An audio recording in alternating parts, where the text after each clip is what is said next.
Okay, we are going to look at the 2024 paper of May. So the first question basically is introduction to management.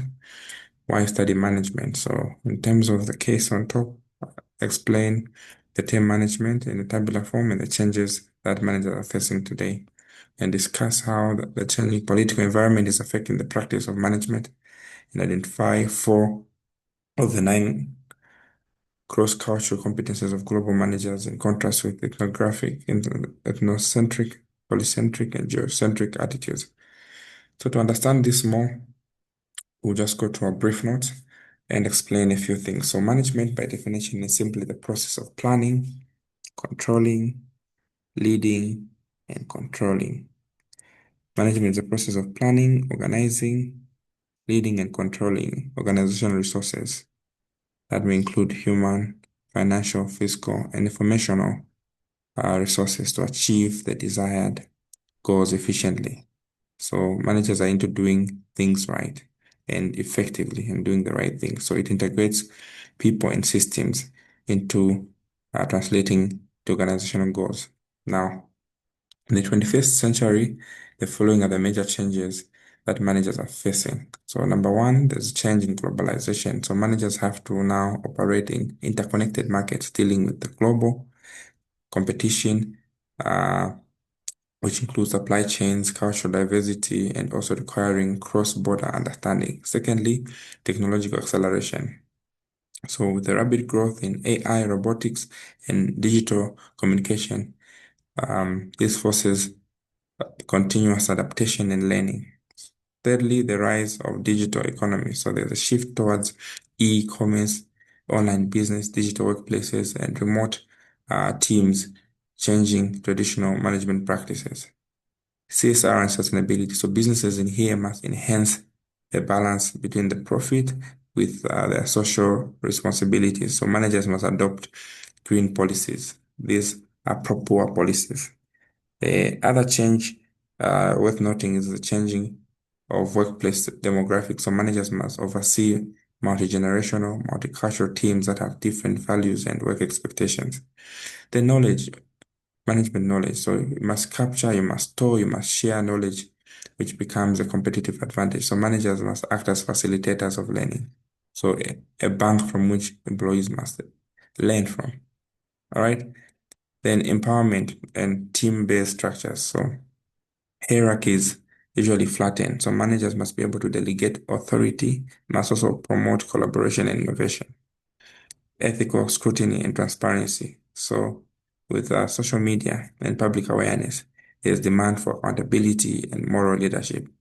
And number nine, hyper competition and speed of change. So managers must understand that markets evolve quickly. So they must be agile, they must have continuous innovation and strategic flexibility. Cybersecurity and data privacy. So managers must also protect sensitive data and also ensure that there's compliance with the regulations. No, we have cybercrime now. So the pastel, we have the political legal environment that consists of the following. Okay. So most of these questions I'll be looking at will really be addressing most of the questions that we'll be looking at. So I'll combine both the past papers and these notes. So those that have the pamphlets, I've also put the notes in there. So when we're dealing with the political legal environment, this actually encompasses mostly government, legal regulatory frameworks within which business must operate. And we are looking at the laws and regulations and government policies, political stability that may directly or indirectly actually influence managerial decision making. So managers must not operate in isolation from these, they're part of it. So some of the key effects on management. Number one is compliance on risk management. Compliance on risk management. So managers must actually ensure they adhere to the laws of the land, laws on labor. The managers must be responsible for ensuring that the organization is complying with these national and international laws. So when talking about labor laws, We're in essence talking about the minimum wage, the working hours, the occupational safety, consumer protection. Here we're looking at regulations on safety, labeling, and truthful advertising. Environmental regulations like pollution, waste management, and sustainable resource use, data privacy, and protection laws. So you look at government uh, governing rules in terms of storage and usage of customer data. So managers must comply to these. And secondly, strategic planning and uncertainty. So political environments we know are dynamic. Factors like government stability, political unrest, trade restrictions, and policy shifts, all these create unpredictability in a business. So managers must be able to incorporate the political risk analysis and strategic decision, must be able to prepare contingency plans that will respond to these sudden regulatory changes, and must be able to monitor international and domestic policy development. They must be abreast, in short. So we also have the um, corporate governance and ethics, and also labor relations and human resources. So corporate governance and ethics, you look at legislation such as the Sarbanes-Oxley Act that requires that transparency and accuracy and accountancy must be adhered to. So here senior managers would be held vicariously responsible for ethical and accurate reporting. So sometimes, although the company is protected as being a separate entity, there are laws that will attack the individual manager in their expected capacity of knowledge to act in the best interest, knowing all these laws. So as companies are expanding across borders, these differences in legal and regulatory framework will become more pronounced. So managers must navigate around these. Okay, so the corporate governance is heavily shaped with these legislations that are aimed at ensuring that accountability and transparency are adhered to. Labor regulations and human resource. So these are the laws that define the rights and responsibilities of employers and employees, including anti-discrimination, wage benefits, work conditions, and union recognition. So managers must navigate these legal frameworks to maintain a harmonious labor relation. So when we go to um, cross-cultural competences and global management attitudes. So cross-cultural competences and um, global management attitudes. What are we talking about? So in today's interconnected world, we know businesses are increasingly operating across national borders beyond Zambia. Our national cultures may differ from those ones in other nations. So global managers must not only understand international markets, but also navigate to understanding these diverse environments. So a successful business must study different cultures and competences and attitudes so that they may enable these managers to lead and communicate. And moreover, some of the employees are not indigenous Zambians. So the core cultural competencies of global managers are number one, cultural awareness. So cultural awareness will involve you recognizing one's own cultural biases and understanding certain things, values, and beliefs. All right. So for a global manager, this competence is very critical because misunderstandings may either undermine the business relationship, okay, and kill the image of the business. So there should be self-awareness where you must identify how one's own cultural background will influence their perception and understanding of things. Also understanding these cultural norms, appreciating these differences, using what we call business etiquette. So you need to negotiate certain styles of leadership and ethnocentrism reduction, where you avoid assumptions of one's culture is superior over the other. All right. So these are some of the things. We also have issues to do with cultural sensitivity and adaptability. All right. So here, cultural sensitivity, we're looking at respecting the cultural differences. Of course, whilst adapting to the ability to adjust behavior.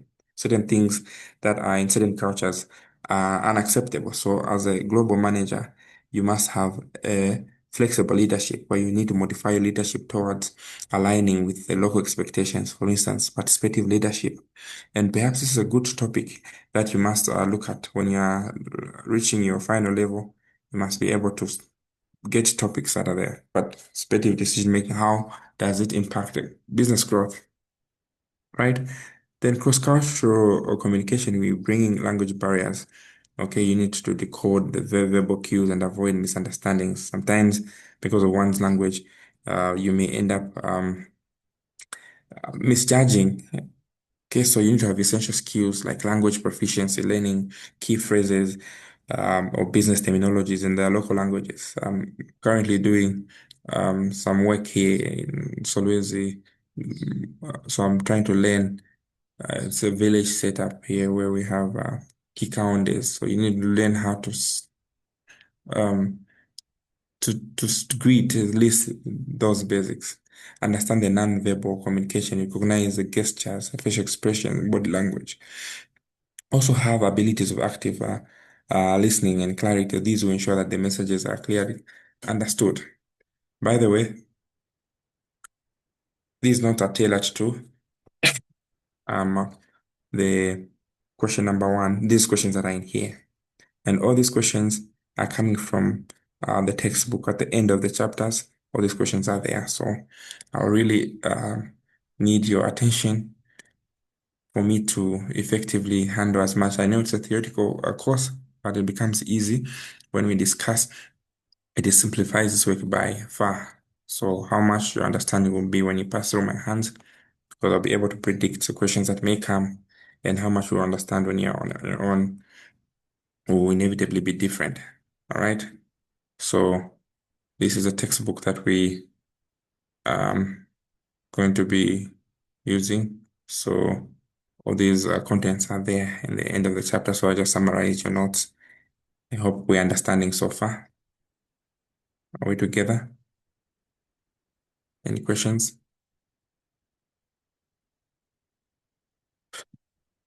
Okay, None. we are together. Okay, so we are looking at question number one, which is simply asking us, discuss how the changing political environment is affecting the practice of management. At least four of the nine cross-cultural competencies that managers should have, and contrast ethnocentric, polycentric, geocentric attitudes towards foreign operations, and discuss briefly what managers can do to improve business ethics. Okay, it's a very detailed question, so 40 marks compulsory. You must understand what I'm talking about. I hope I'm now clear. So what are some of the comparative attitudes towards foreign operations that one must have? So we have the um, following, okay? We have the following. We have what we call ethnocentric, polycentric, and geocentric. So global managers, their attitudes towards foreign operations will determine how they approach decision making to manage subsidiary and local practices. So these attitudes are generally categorized in those three. So each of the approaches will influence the extent of control exercised by the HQ, the autonomy by the local subsidiaries, and overall the global strategy that the organization may adopt. So if you're going to the ethnocentric, it is a belief that the home country practices are superior. So decision making is centralized. Okay, so they actually use the phrase we know it best because they are local. So a manager must be able to know. Then there's a polycentric is simply the belief that the local managers understand local conditions best and subsidiary must operate autonomously. Okay? Polycentric is the belief that local managers understand the local conditions best and subsidiary must operate autonomously, so they know best. Okay? And the geocentric is simply the mindset that seeks the best talent ideas, okay, regardless of origin, okay, with the notion that the best ideas wherever should come first. So these are the three. So now, with that being said, the geocentric attitude, managers here assume that the home country's business methods and practices are more superior and should be applied universally. So this makes decision making centralized at the headquarters, and foreign subsidiaries have little autonomy. So the implications is that it may lead to inefficiency if the home practices do not suit the local conditions. So it may cause what we call cultural friction or resentment among the local employees. So, for instance, if you have a US-based fast food chain company that imposes American menu and operational methods in all international branches without adapting to local tastes, that is what will happen. Then polycentric is a situation where managers adopt a perspective that the locals know is the best position to making decisions in their country. So here, subsidiaries who operate autonomously, who customize the products, marketing, and also operations to the local preferences. So the implication is that it improves the local responsiveness and customer satisfaction. Geocentric, where managers integrate both the global and the local perspective. They want to find the best practices and ideas from both. It will encourage knowledge sharing, innovation, and also cultural sensitivity. Okay, so management and business ethics. Management and business ethics. So once I look at this, then we'll go to the question one. We complete it as it is. Then we go to the next question. So we're only going to answer two questions in this management paper. It's very uh, detailed. So all the questions have been put in the pamphlet. We can read them through. So what are ethics? Ethics refer to a system of what morals, values that will guide managerial behavior in decision making. So ethics will involve you distinguishing right from wrong, you promoting fairness and ensuring that decisions benefit both from the organization and the stakeholders. So ethics or ethical management is very important for sustaining trust and reputation. So what ethics refer to moral guiding principles. So improving business ethics, how can we improve business ethics? The following are the ways, leading by examples. Here, managers must set a tone for ethical conduct and modeling. So there should be fairness, accountability, and employees must observe and emulate these behaviors and make leadership essential, a driver for ethical culture. So a CEO who refuses to approve a contract that violates labor laws will demonstrate the commitment to ethical standard. Secondly, uh, formal code of ethics. These are written codes that outline the expected conduct. They will provide with guidance and of handling dilemmas and clarify organizations' values. So ethics are typically there to cover issues like conflict of interest, confidentiality, compliance with the laws. So a company code requiring transparency in financial reporting will ensure that all staff will understand this expected. Then training ethics. So ethics in training. So regular programs should educate the employees to recognize ethical dilemmas and make appropriate decisions. So training can also include case studies, role playing, and discussions about the real scenarios. So workshops for sales teams on avoiding unethical sales practices could be done. Protective mechanisms. So confidential blower systems will allow employees to report any misconduct without fear or retaliation. So what companies are, it has a certain code of ethics, Atlas Scope. Most of their engineers are paid so well, and they do not tolerate any corruption of whatsoever because they have a niche in certain goods and services. When they are servicing the mines, they're the only ones that can operate the lifts when they are down. So the mine could easily want to coerce these employees to joining their company and doubling. So this company has come up with these ethical norms that will ensure that their employees are not poached, but they're given the best and they do not have any private jobs. All right. Protective mechanisms, so confidential whistleblowers, what I've talked about, and ethics and performance reviews. So it's integrate ethical behavior into performance, must evaluate and reinforce that integrity is very important in productivity. So employees here are rewarded for ethical decision making. Open dialogue. This is where you have an open discussion about some ethical concerns. These will foster what? A certain culture of trust and transparency. So managers will create safe spaces for employees to raise concerns and ask questions without fear. So this will help finally improve the business's ethics and combine leadership and structured guidelines. Okay, so we now go to our question at hand after reading the case study. Why is management this? Why study management? In answering this question, we need to start by identifying who managers are, discovering what they do, why they do what they do, and may focus on managers who work in companies and institutions. In lieu of the above, the interest in management and thinking strategically has intensified during the last decade as managers and leaders face new ideas and challenges from the enormous changes taking place. Explain in detail the managing process and functionality for long-term success with the following questions. Number one, um, define management and explain in a tabular form the 10 major changes facing managers doing business today. Then also discuss how the changing environment, which is the legal, political environment, is it's affecting the practice of management. And what are the four of the nine cultural competences of global managers in contrast with geocentric, polycentric, no, centric attitudes, and discuss briefly what management can do to improve business ethics. So on part A, quickly, what are some of the few changes that managers are facing when it comes to doing business? Okay.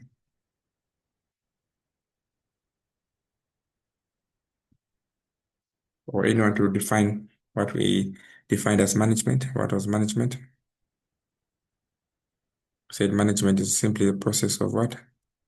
POC, POLC, planning, organizing, leading, and controlling organizational what? Resources. That is what management is. All right. Let's go to the pamphlet quickly. Interest of time, define the term management in tabular form. So management is simply the process of planning, organizing, leading, and controlling organizational resources, which include the following to achieve organizational goals. So format, tabular format, what are the 10 changes facing managers in the business world?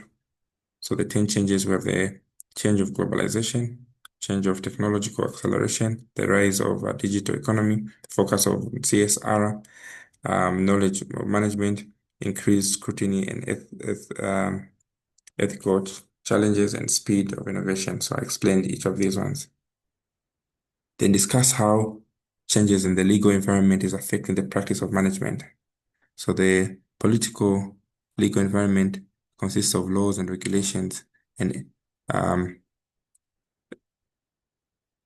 and government agencies and the pressure groups that influence the organization's decisions. Its constant change significantly impacts management in several ways. So number one, the increase in compliance and risk management. Here, managers have spent considerable time ensuring that resources in compliance with the growing body of laws related to labor. Secondly, I talked about strategic planning and uncertainty. So we know that political instability and changes in government trade policies, all these have what? Create uncertainty. So managers must incorporate political risk analysis. Then the impact of global strategies. So political legal environment can dictate how companies operate internationally. So managers must navigate these different legal systems and agreements. Thirdly, corporate governance and ethics. So managers here must be more accountable for the financial reporting. Then human relations and human resources. So managers must be well versed with these laws to ensure that they avoid discrimination lawsuits. Identify any four of the non-cultural competencies of global managers and contrast ethnocentric, polycentric, and geocentric. So there are many. I mentioned eight, but four cross-cultural competencies that a manager must have is that cultural awareness. So must be able to what? Understand one's culture, their backgrounds. Secondly, sensitivity must be able to adjust one's behavior and communication style. Thirdly, cross-cultural communication skill. Managers must be able to have a skill that will overcome language barriers and understanding non-verbal cues. Okay, then global relations. the capacity to form trusting relationships among them.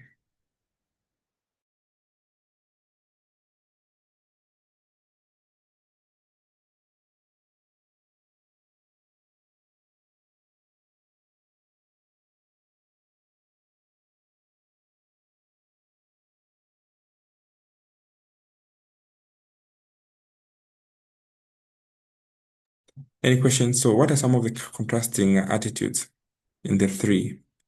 We have the ethnocentric, which is a belief that one's home country's culture and values are more superior. So managers from HQ are sent to manage foreign operations, and the key decisions should be made centrally. So the phrase that people use is "we know best." We have a polycentric um, attitude where managers believe that the host country has a best what understanding of the local practices. So the local nationals are to be hired to manage operations, and subsidiaries should just operate uh, autonomously. So the phrase is they know best in their own country. And finally, geocentric is one that integrates both the local, which is ethnocentric, and polycentric. So it is actually what the global world is using today, where they integrate both. It seeks to blend cultures and global management. And lastly, but not the least, discuss briefly what management can do to improve business ethics. So number one, management should lead by example. So senior management must consistently demonstrate ethical behavior as their actions will set a standard for the entire organization. Secondly, they must establish a formal code of ethics, develop and communicate and enforce. Um, they must enforce a clear code of conduct that should outline these expected behaviors. Number four, they must provide training. So training is important. When a business has regular training, you improve employees' what? Recognition for certain ethics that you believe in an organization. So constant training, training realigns employees to the objectives that the institution stands for. So these are important and predictive mechanisms where you improve confidential reporting systems, hotlines, you allow employees to report all unethical behavior. And number five, you integrate ethics into performance management. So you should include ethical behavior as a criterion. So if you have a company where employees are stealing, you must ensure that you reward those people who report others who steal so that you create a culture that doesn't tolerate any corruption. Then foster open dialogue. You encourage your employees to feel safe when they raise concerns so that should there be any mishap, they will be able to boldly tell you what is not working in the company. So these are some of the things that will build business ethics. All right, so we'll continue with our class later. So we end here. Unless there are any questions, you can ask now.